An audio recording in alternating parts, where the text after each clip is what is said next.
चलो स्टार्ट करते हैं। जो पॉलिटी की क्लास चल रही थी कल की क्लास में, उसी को आगे बढ़ाएंगे।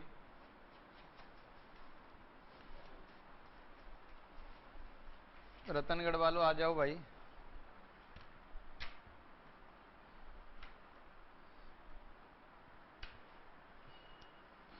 पेड़ पौधों में जो भोजन का बनना होता है ना, संश्लेषण होता है, वो सूर्य के प्रकाश से हो जाता है। काश ऐसे ही जंतुओं के अंदर भी भोजन का संश्लेषण या फिर प्रकाश से बन जाता भोजन। ये सब क्यों करना पड़ता? कौन किसके लिए काम करता, कौन किसके लिए जॉब करता, कौन किसके लिए पैसा कमाता? क्योंकि भाई हर किसी से भी पूछ लो जो पैसे कमाता है, जॉब करता है, कुछ भी करता है, कि क्यों कर रहे हो भाई? बोल पेट की खातिर। अब पेट ही भर जाता तो किसकी खातिर करते फिर, है ना? ऐसा भगवान ने किया क्यों नहीं कि हमारा भी, हम भी धूप में खड़े होते, सूर्य का प्रकाश मिलता और हमारा पेट भर जाता और हम मस्त मस्त रहते अपना आराम से। ऐसा हो जाता तो कितना मजा आता है इस दुनिया में। नहीं आता? पता नहीं फिर क्या क्या होता है ना, क्यों कोई किसी को कुछ समझता ही नहीं, सब मस्त घूमते हैं आराम से, कोई मतलब ही नहीं है। आगे लिखो तो फिर। अब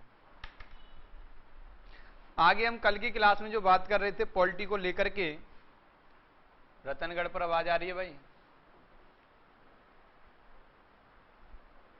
रतनगढ़ सेंटर आवाज आ रही है क्या? बता दो। अरे हाथ ही खड़ा कर दो। ठीक है। हम कल की क्लास में बात कर रहे थे किसको? संसद के बारे में।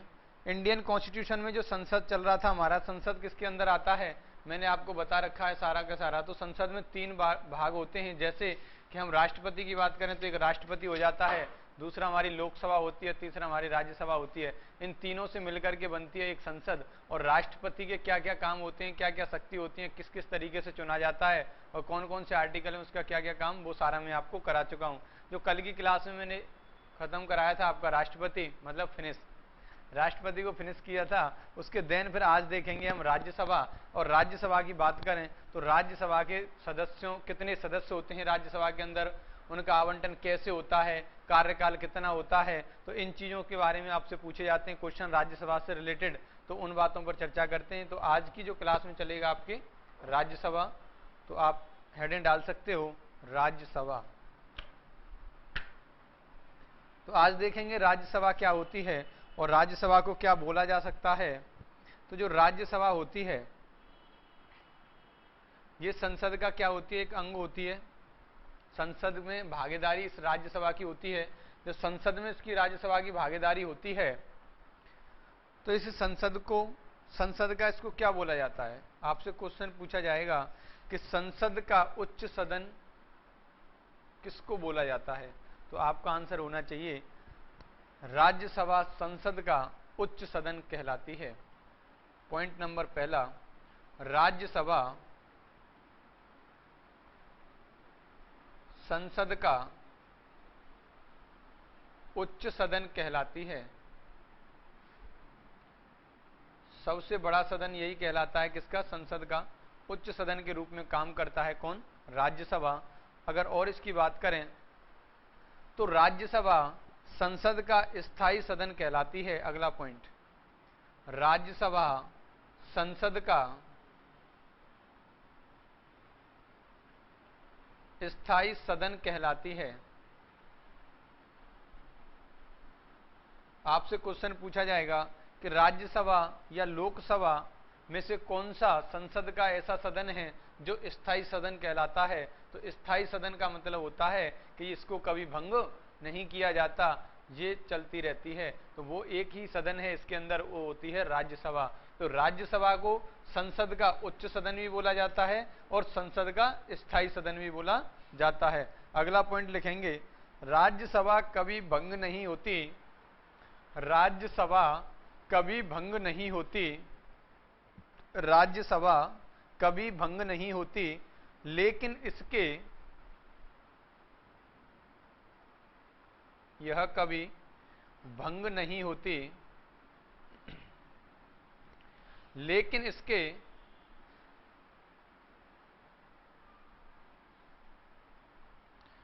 1/3 सदस्य प्रत्येक 2 वर्ष में,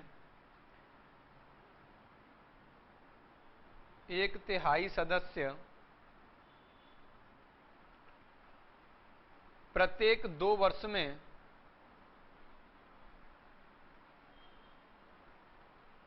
सेवानिवृत्त हो जाते हैं, सेवानिवृत्त हो जाते हैं। इसका मतलब क्या होता है? जो संसद के अंदर सदस्यों की संख्या होती है, उन सदस्यों की संख्या के 1/3 भाग वाले, मतलब 1/3 सदस्यों को प्रत्येक 2 वर्ष में निकाल दिया जाता है और अगले सदस्यों को ले लिया जाता है। प्रत्येक 2 वर्ष के बाद संसद की जो राज्यसभा होती है या उच्च सदन कहलाती है या फिर स्थायी सदन होता है, उसके अंदर से 1/3 पुरुषों को निकाल दिया जाता है और बाद बाकी के पुरुष उसी में रहते हैं और नए पुरुषों को उसमें चयनित कर लिया जाता है। किया कब जाता है? प्रत्येक 2 वर्ष में। यह क्वेश्चन कई बार पूछा गया है और कई बार आया है कि कितने सदस्यों को क्या किया जाता है? सेवानिवृत्त किया जाता है। तो 1/3 सदस्यों को कब किया जाएगा? प्रत्येक 2 वर्ष में। प्रत्येक 2 वर्ष बाद 1/3 सदस्य राज्यसभा के अंदर से क्या कर देते हैं? निकाल दिए जाते हैं और नए सदस्यों का उसमें चयन कर लिया जाता है। और राज्यसभा को संसद का उच्च सदन या फिर स्थायी सदन भी बोला जाता है। क्यों? कि राज्यसभा को भंग नहीं होती। भंग का मतलब क्या होता है? कि इसमें दोबारा से इसकी वोटिंग नहीं होती एक साथ, मतलब पूरी प्रक्रिया। सिर्फ इसके 1/3 पुरुषों को, 1/3 पुरुषों को ही हटाया जाता है। आगे लिखेंगे अगला पॉइंट, सदस्य। अगर हम सदस्यों की बात करें, हेडिंग डालो, सदस्यों की अगर हम बात करें तो राज्यसभा के अंदर जो सदस्यों की संख्या होती है वो कितनी होती है? आपसे पूछा जाए राज्यसभा के अंदर अधिकतम सदस्यों की संख्या, राज्यसभा के अंदर अधिकतम सदस्यों की संख्या, अधिकतम सदस्यों की संख्या कितनी होगी? 250, 250 250 हो सकती है, 250 हो सकती है।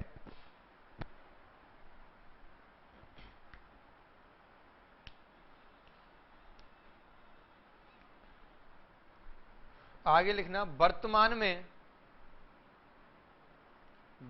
में राज्यसभा में सदस्यों की संख्या कितनी है?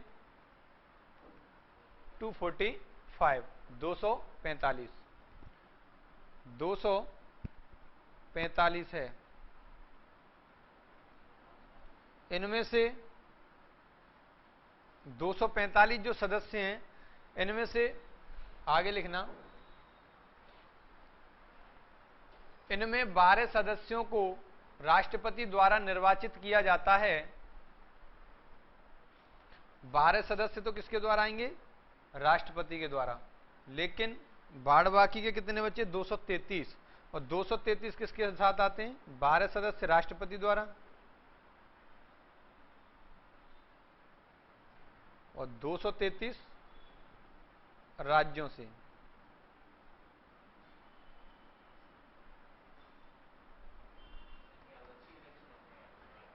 क्या अलग से चयन नहीं होके आते? मेरा कहने का मतलब यह है, जो हमारी वर्तमान में प्रेजेंट में राज्यसभा के अंदर सदस्यों की संख्या कितनी है? 245। इन 245 में से 12 सदस्य तो चुनता है कौन? राष्ट्रपति के द्वारा मनोनीत किए जाते हैं। लेकिन 233 बचे, बाकी के 233 बचे, 12 अगर 245 में 12 गए तो 233 बचे, ये आते हैं राज्यों में से। वो कैसे आते हैं? जो एमएलए एमपी होते हैं वो वोट डाले जाते हैं, उनका निर्वाचन होता है। अभी निर्वाचन पद्धति में लिखाऊंगा निर्वाचन कैसे होता है, एकल संक्रमण पद्धति होती है, कौन सी होती है। आप देते नहीं हो एमएलए एमपी जो होते हैं वो इसी में से, तो यही तो होते हैं यहीं पे। आगे लिखो इसमें। और जो राष्ट्रपति चुनता है ना, वो विशेष मतलब एक तरीके से विशेष योग्यताएं जो प्राप्त कर लेते हैं लोग, उनमें से जैसे कि विज्ञान के क्षेत्र में या साहित्य के क्षेत्र में या कला के क्षेत्र में या समाज सेवा के क्षेत्र में वो विशेष दर्जा प्राप्त करते हैं। उन लोगों में से 12 लोगों का नियम मतलब चुनता है कौन? राष्ट्रपति। और बाद बाकी के जो आते हैं वो राज्यों से निकल के आते हैं। अगला लिखेंगे, राज्यसभा का सदस्य बनने की योग्यता के बारे में, तो हेडिंग डालो योग्यता। योग्यता, योग्यता क्या होनी चाहिए राज्यसभा का सदस्य बनने के लिए? नंबर 1, भारत का नागरिक हो, भारत का नागरिक हो। दूसरा लिखना इसमें, न्यूनतम आयु 30 साल होनी चाहिए, न्यूनतम आयु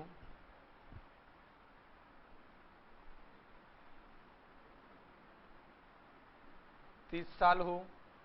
अगला लिखेंगे, किसी सरकारी लाभ के पद पर न हो, किसी सरकारी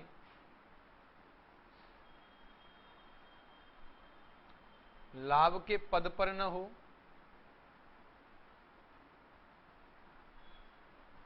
अगला लिखेंगे, पागल अथवा दिवालिया ना हो,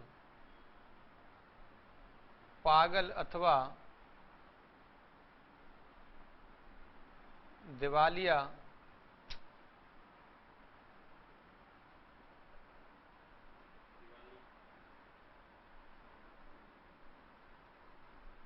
पागल अथवा दिवालिया ना हो।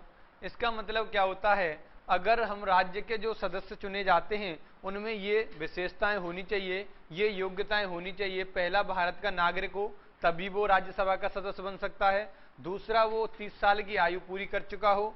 तीसरा, किसी सरकारी पद लाभ के पद पर ना हो, गवर्नमेंट से वो सैलरी ना उठा रहा हो।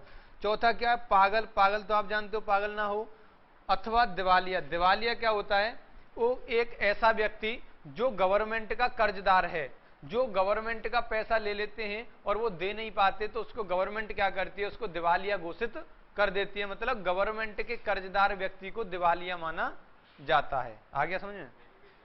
क्या एजुकेशन से कोई मतलब नहीं है, आप पढ़े लिखे हो या ना हो, कोई मतलब नहीं है, ठीक है, वैसे ही चले जाओगे, कोई दिक्कत नहीं पढ़ने की आपको।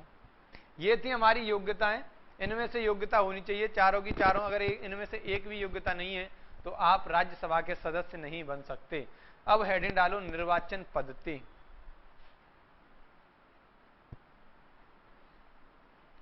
निर्वाचन पद्धति की अगर हम बात करें तो इसका जो निर्वाचन होगा राष्ट्रपति के पदों का, मतलब राष्ट्रपति के लिए वो राज्यसभा के सदस्यों का निर्वाचन जो होगा वो अप्रत्यक्ष मतदान, मतलब एकल संक्रमणीय पद्धति द्वारा होता है।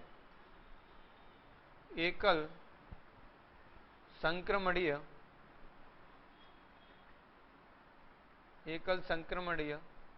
पद्धति द्वारा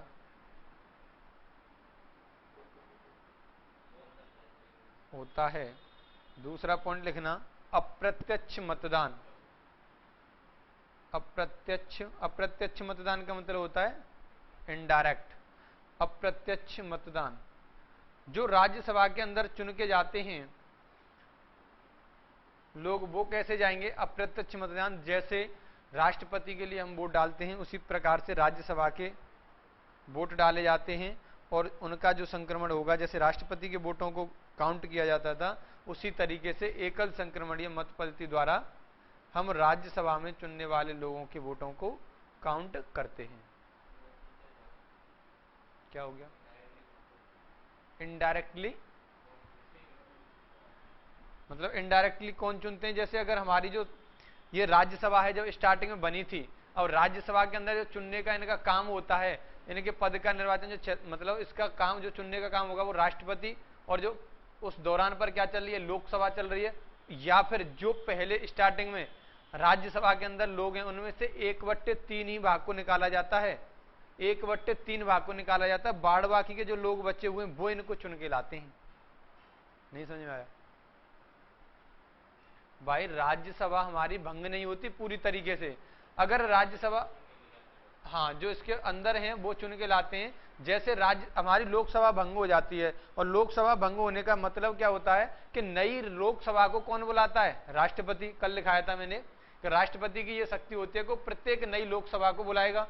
प्रत्येक नई लोकसभा का मतलब हो गया कि लोकसभा के अंदर जो कार्रवाई होगी या लोकसभा का गठन करेगा राष्ट्रपति, लेकिन यहां पर क्या है, राज्यसभा हमारी स्थायी सदन है, ये कभी भंग नहीं होती। जब ये भंग नहीं होती तो इसके अंदर रहने जो बचे हुए सदस्य हैं वो नए सदस्यों का चुनाव करवाते हैं। इसमें से 1/3 भागी पुरुषों को निकाला जाता है प्रत्येक 2 वर्ष बाद, उसके बाद नए पुरुष इसके अंदर आ जाते हैं। नहीं समझ में आया?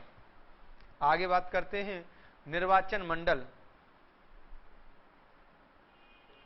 निर्वाचन मंडल क्या हुआ, मतलब कुछ भी हो जाए, मतलब समझ में नहीं आया आप क्या कहना चाहते?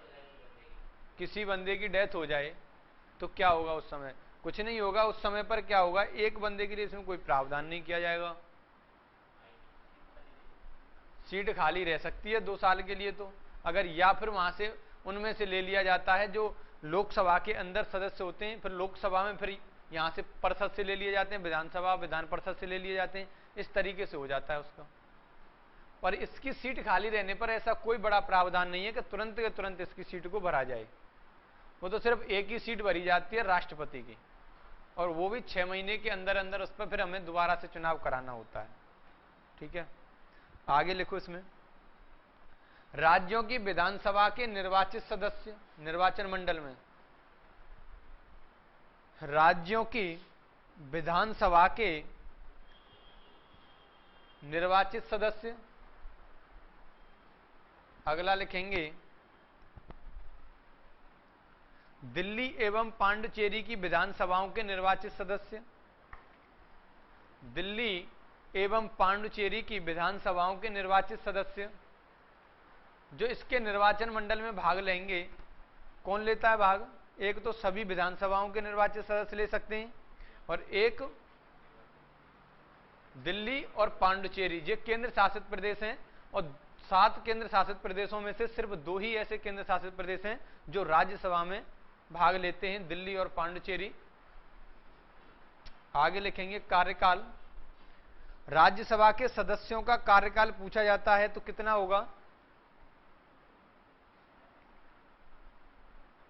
कार्यकाल हेडिंग डालने के बाद लिखो 6 वर्ष होता है। राज्यसभा के सदस्यों का कार्यकाल 6 वर्ष होता है। अब जिस व्यक्ति का कार्यकाल 6 वर्ष हो जाएगा उसको सेवानिवृत्त कर दिया जाता है।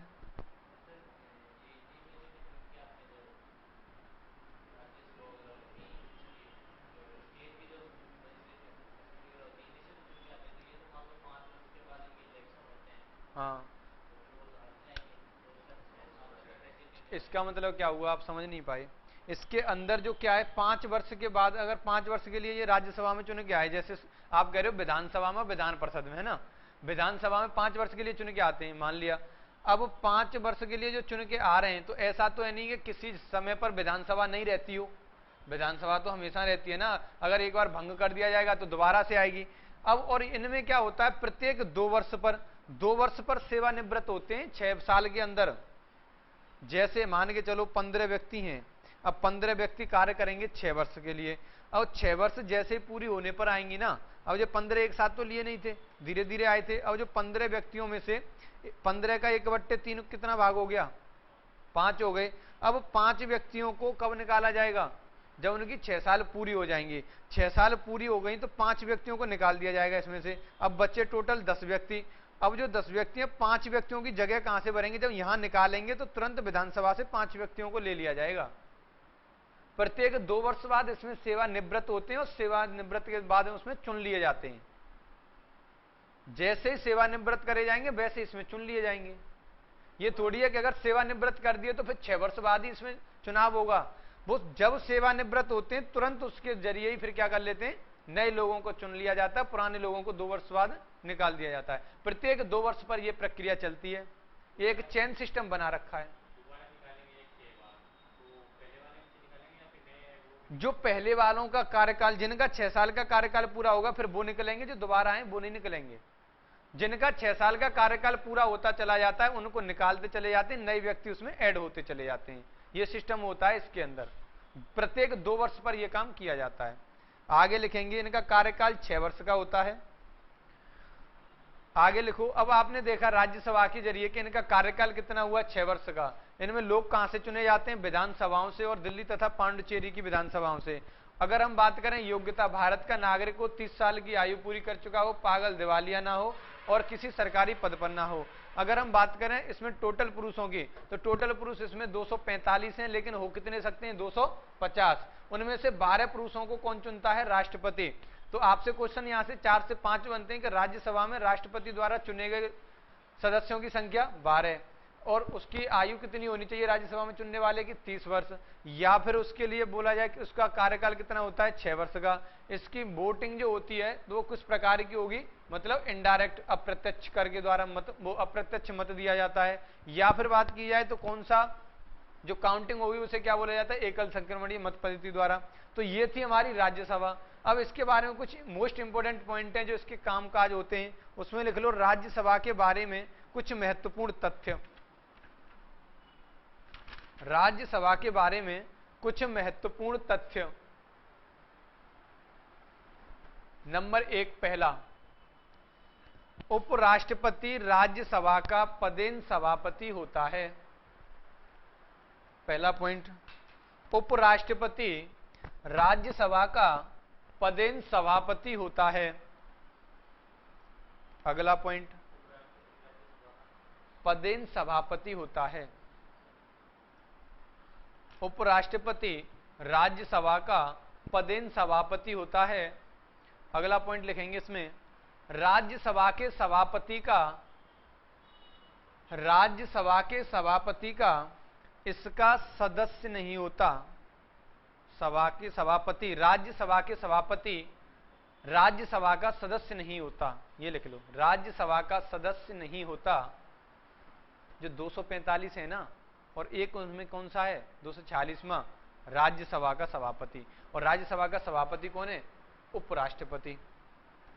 उपराष्ट्रपति है। उपराष्ट्रपति को राज्यसभा का सदस्य नहीं माना जाता, वो अलग से इसमें रहता है पदेन अधिकारी के रूप में। नहीं समझ में आया? आगे लिखो। क्वेश्चन आ सकता है कि क्या उपराष्ट्रपति राज्यसभा का सदस्य माना जाता है, तो आप आंसर लगा दोगे कि हाँ माना जाता है, क्योंकि वो उसका सभापति है। सभापति है लेकिन उसको राज्यसभा का सदस्य नहीं माना जाता। याद रखना इस बात को। आगे लिखो, राज्यसभा का उपसभापति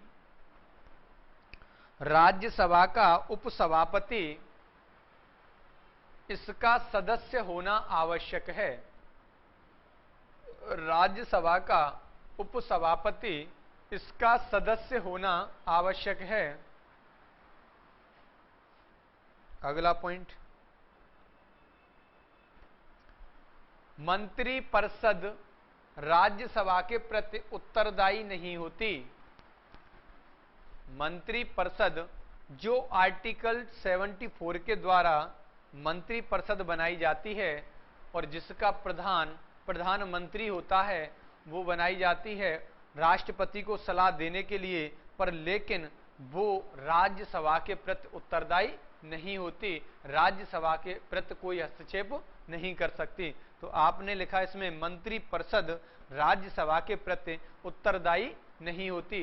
क्वेश्चन पूछा जाता है कि क्या मंत्रिपरिषद राज्यसभा के प्रति उत्तरदायी होती है, तो आपका आंसर होगा नहीं। या फिर क्वेश्चन पूछा जाए क्या निम्न में से मंत्रिपरिषद किसके प्रति उत्तरदायी होती है, तो ऑप्शन होगा राज्यसभा, लोकसभा, या इनमें से कोई नहीं, या दोनों के प्रति। तो आंसर क्या होगा, लोकसभा। मंत्रिपरिषद लोकसभा के प्रति उत्तरदायी मानी जाती है और राज्यसभा के प्रति उत्तरदायी नहीं मानी जाती। अगला पॉइंट लिखो, धन विधेयक राज्यसभा में नहीं लाया जाता। धन विधेयक राज्यसभा में नहीं लाया जाता।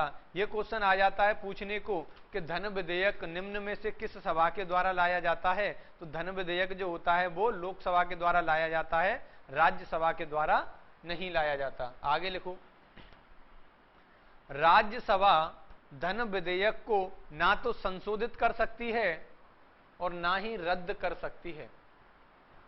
राज्यसभा धन विधेयक को ना तो संशोधित कर सकती है और ना ही रद्द कर सकती है। अगर लोकसभा ने धन विधेयक भेजा है राज्यसभा के पास, तो राज्यसभा क्या करेगी, उसको न तो उसमें कोई संशोधन करेगी कि इसको ऐसे नहीं ऐसे किया जाए, ऐसे नहीं ऐसे किया जाए, और ना ही उसको रद्द करेगी, कोई हस्तक्षेप नहीं करेगी।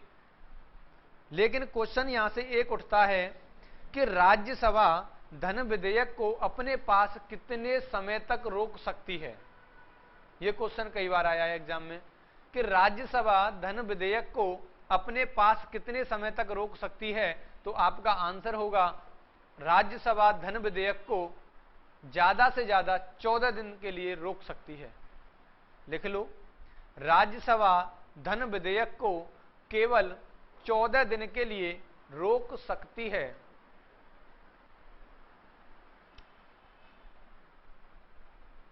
अगला पॉइंट, राज्यसभा में किसी भी प्रकार के आरक्षण का कोई प्रावधान नहीं है। जैसे एससी, एसटी, ओबीसी इनके लिए अलग अलग प्रावधान कोई राज्यसभा करके दे, कानून बनाए, ऐसा कोई मतलब नहीं है। राज्यसभा को सबके लिए एक जैसा है, चाहे एससी में हो या एसटी में हो या ओबीसी में हो। तो राज्यसभा में किसी भी प्रकार के आरक्षण का कोई प्रावधान नहीं है। अगला पॉइंट इसमें लिखेंगे,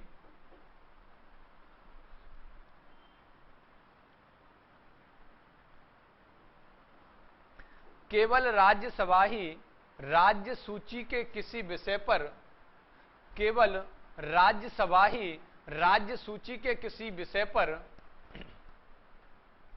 कानून बनाने का अधिकार, केवल राज्यसभा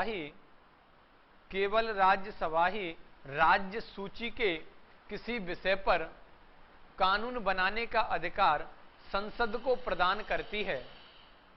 इसका मतलब आपको याद होगा कि मैंने आपको शेड्यूल्स नंबर 7 कराया था, मतलब अनुसूची नंबर 7 कराया था, और अनुसूची नंबर 7 में मैंने आपको बताया था कि 3 सूचियां होती हैं, एक राज्य सूची और एक केंद्र सूची मतलब संघ सूची, और एक राज्य सूची और एक समवर्ती सूची कराया था। अब जो राज्य सूची है, क्या है, राज्य सूची है, उसको राज्य सूची को किसी भी विषय पर कानून बनाने के लिए कौन बोलेगा? सिर्फ राज्यसभा ही बोल सकती है। मतलब कौन बोलेगा? राज्यसभा ही बोल सकती है। या फिर उसको और विधि या अधिकार किसका है? संसद को प्रदान करती है। वो कौन करती है? राज्यसभा ही करती है। नहीं समझ में आया भाई? 3 मैंने बताई थी आपको, एक थी हमारी कौन सी यूनियन लिस्ट, एक थी स्टेट लिस्ट और एक थी कॉन्करेंट लिस्ट। उन तीनों में से मेरा जो पॉइंट है मैं बता रहा हूं, केवल राज्यसभा ही राज्य सूची के किसी विषय पर कानून बनाने का अधिकार संसद को प्रदान करती है। अब राज्य सूची का मतलब ये हो गया कि राज्य के लिए कानून बनाने के लिए कौन था? राज्यसभा थी। राज्य के लिए कानून बनाने के लिए कौन थी? राज्य सूची थी, मतलब स्टेट लिस्ट थी। लेकिन उस स्टेट के लिए कभी कभार क्या है? संसद, मतलब समवर्ती सूची में जो आती हैं, वो कौन प्रदान करता है उस नीति को? सिर्फ राज्यसभा, उच्च सदन ही बोलता है कि संसद मतलब तीनों के द्वारा इस विधि को बनाया जाए राज्यों के लिए।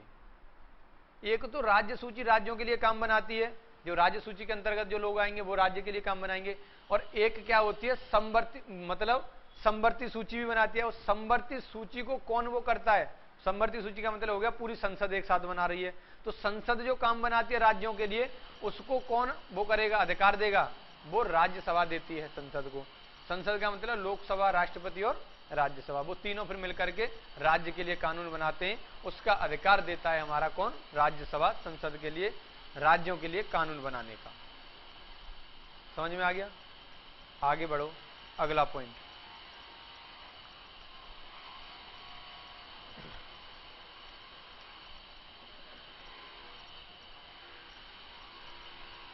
नई अखिल भारतीय सेवाओं का सृजक, नई अखिल भारतीय सेवाओं का सृजक,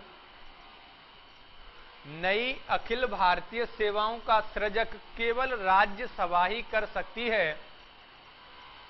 नई भारतीय अखिल सेवाओं का, नई भारतीय अखिल सेवाओं का सृजक केवल राज्यसभा ही कर सकती है। आर्टिकल 312 के तहत इंडियन कॉन्स्टिट्यूशन का आर्टिकल नंबर 312 हमको बताता है कि अगर भारत के अंदर कोई भी ऐसी सेवा लाई जाएगी, कैसी, जो कि भारतीय सेवाओं के लिए होती हैं। जैसे कि हमने एक हमारी IAS बना है, IPS होता है, IFS होता है, या फिर यूनियन पब्लिक सर्विस सिलेक्शन जो हमारा UPSC है। ये एक प्रकार से क्या हो गई, एक तरीके से एक सेवा के रूप में हो गई, अखिल भारतीय सेवा मानी जाती है ये, मतलब इनके जरिए से काम कराया जाए। तो इस तरीके का अगर किसी अदर अलग से कोई सेवा बनाती है तो उसका कौन करेगा, सृजक कौन करेगा, मतलब उसको बनाने का काम करेगा सिर्फ राज्यसभा ही कर सकती है, ना कि लोकसभा करे या फिर कोई और। नहीं समझ में आया?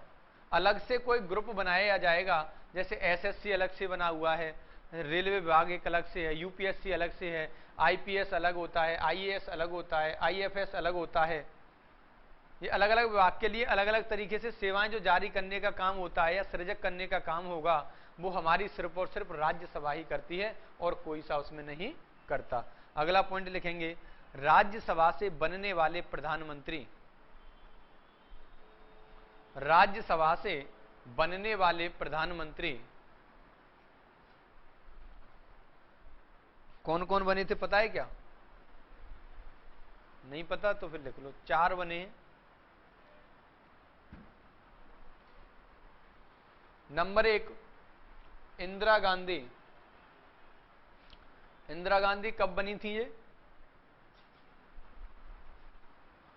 1966 से लेकर के 1967 इंदिरा गांधी भारत की प्रधानमंत्री राज्यसभा से बनने वाली थी, और बनी थी ये 1966 से लेकर के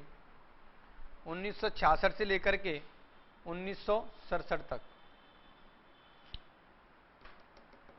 अगला लिखेंगे HD देवगौड़ा, ये भी प्रधानमंत्री बने थे। ये कब से कब तक बने थे? HD देवगौड़ा।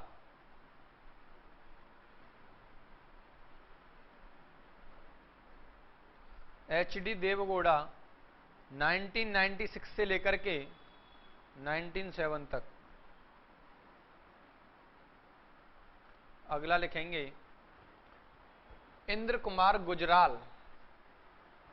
इंद्र कुमार गुजराल ये बने थे 1997 से लेकर के 98 तक। और लास्ट में कौन बने थे? डॉक्टर मनमोहन सिंह। ये कितने समय तक बने थे? कितने रहे थे ये? 5 या ज्यादा? दोबारा से बन गए थे यही? बने थे कि नहीं बने थे? कितना हो गया? डॉक्टर मनमोहन सिंह बने थे 2004 से लेकर के 2014 तक। बन गए कि नहीं बन गए? 5 से ज्यादा। ये था हमारा क्या, राज्यसभा। और राज्यसभा से कुछ भी पूछा जाए तो आप बता सकते हो कि कैसे सदस्यों का निर्वाचन होता है, कौन सी मत प्रणाली होती है, कितने समय का इनका कार्यकाल होता है, कौन इन्हें चुनता है, और कितने पुरुष प्रति 2 वर्ष बाद निकाले जाते हैं, और संसद का उच्च सदन क्या होता है। कर सकते हो इतना? आगे हेडिंग डालो लोकसभा। अगली हेडिंग होगी हमारी लोकसभा। तो उसी कंडीशन में यहां पर देखेंगे, जैसे हमने जो जो चीजें देखी थी राज्यसभा के अंदर, वही सारी की सारी फॉलो होती है हमारी लोकसभा के अंदर। तो पहला पॉइंट आपका होगा, लोकसभा संसद का निम्न सदन कहलाती है। उसका विपरीत सा चलेगा, निम्न सदन कहलाती है। तो आपने देखा था जो लोकसभा है हमारी, वो तो क्या है, लोकसभा निम्न सदन कहलाती है। लेकिन जो राज्यसभा थी वो कैसा था? संसद का उच्च सदन थी। अगला लिखेंगे दूसरा पॉइंट, लोकसभा संसद का अस्थायी सदन होती है। लोकसभा संसद का अस्थायी सदन होती है।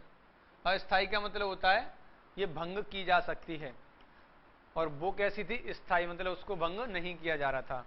आगे लिखेंगे थर्ड पॉइंट, लोकसभा प्रत्येक 5 साल बाद भंग हो जाती है। लोकसभा प्रत्येक 5 साल बाद भंग हो जाती है। यह प्रत्येक 5 साल बाद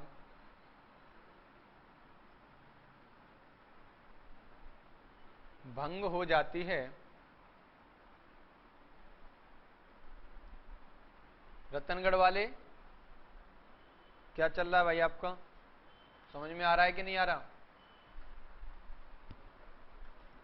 रतनगढ़ सेंटर समझ में आ रहा है, नहीं आ रहा? समझा भी कुछ नहीं रहा मैं, जो समझ में आएगा उतना ही समझा रहा हूं कि हमारी जो राज्यसभा है, तो राज्यसभा में कैसे चुने गए, कैसे आए सदस्य, उनका गठन किया गया है राज्यसभा का, और आपकी समझ में आ ही गया होगा। आगे बढ़ते हैं लोकसभा में, और लोकसभा में मैंने 3 पॉइंट आपको लिखा चुका हूं। पहला, लोकसभा को संसद का निम्न सदन कहा जाता है, और दूसरा पॉइंट है लोकसभा अस्थायी सदन कहलाती है। तीसरा पॉइंट है लोकसभा को प्रत्येक 5 वर्ष बाद भंग कर दिया जाता है। आगे लिखना कैसे, बीच में, मतलब बीच में भी हो जाएगी, कोई दिक्कत नहीं। अगर कोई दिक्कत आती है तो बीच में भी इस लोकसभा को राष्ट्रपति द्वारा भंग कराया जा सकता है प्रधानमंत्री की सलाह पर। यह चीज मैं आपको कल लिखा चुका हूं। राष्ट्रपति की जो शक्तियों में लिखा रहा था, तो राष्ट्रपति के पास इतनी बड़ी पावर है, इतनी शक्ति है कि वो लोकसभा को कभी भी भंग कर सकता है, लेकिन उसकी किसको सलाह लेनी पड़ेगी? प्रधानमंत्री की सलाह लेनी पड़ेगी। अगला पॉइंट लिखना सदस्य। अगर हम हेडिंग डालो सदस्य, सदस्य की अगर हम बात करें, क्या हुआ? उनकी नहीं आ रही या मेरी नहीं आ रही? तो कोई दिक्कत नहीं है फिर तो।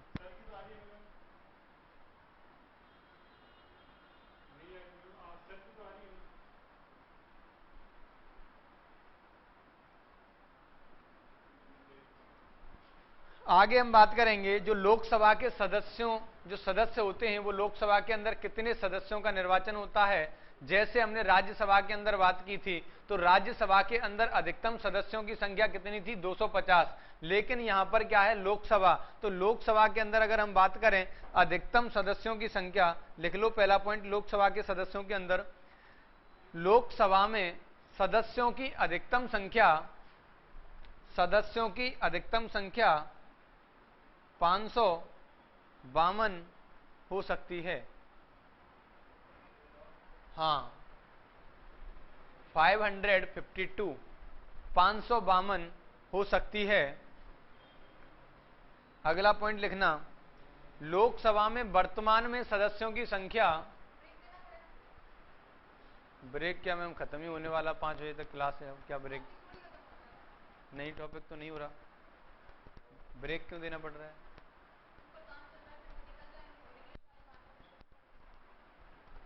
तो मैं बंद कर दूंगा क्लास। टाइम कितना हो गया? 5।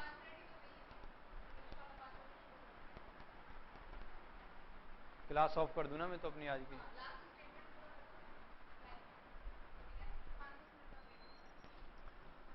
आगे बात करते हैं सदस्यों की संख्या में। तो लोकसभा के जो सदस्य हैं उनकी अधिकतम संख्या हो सकती है कितनी? 552। आगे लिखो नेक्स्ट पॉइंट, वर्तमान में लोकसभा में सदस्यों की संख्या, वर्तमान में लोकसभा में सदस्यों की संख्या,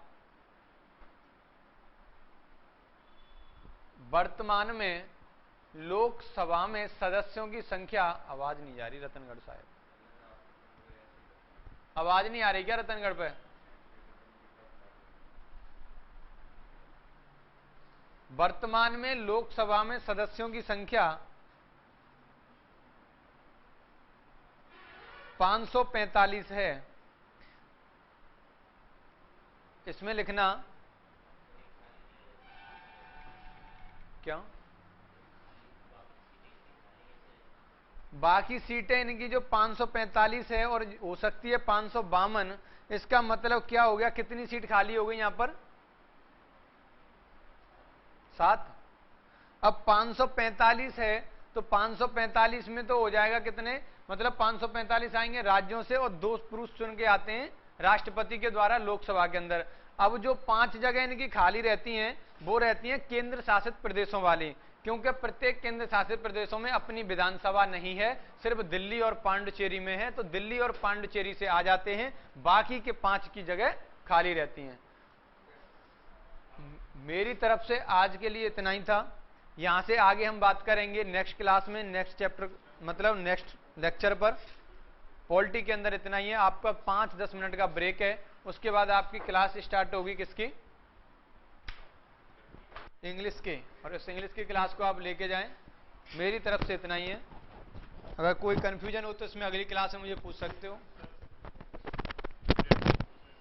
हाँ जी सर, बताइए।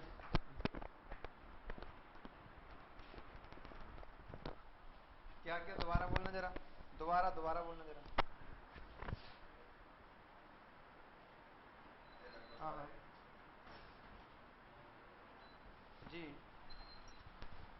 अच्छा, इसके बाद आपने कुछ भी नहीं लिखा क्या?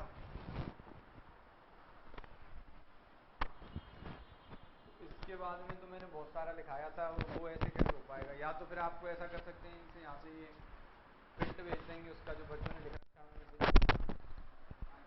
वही करवा देंगे। वो काफ़ी लिखा दिया ना इसके बाद।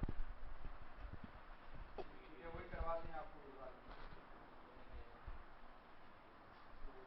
वो तो वहीं पे पड़े हुए हैं अभी लोकसभा में, जो मतलब आंसर को प्रदान करती है ना, उसके बाद। हाँ, तो मेरी जो क्लास है मेरी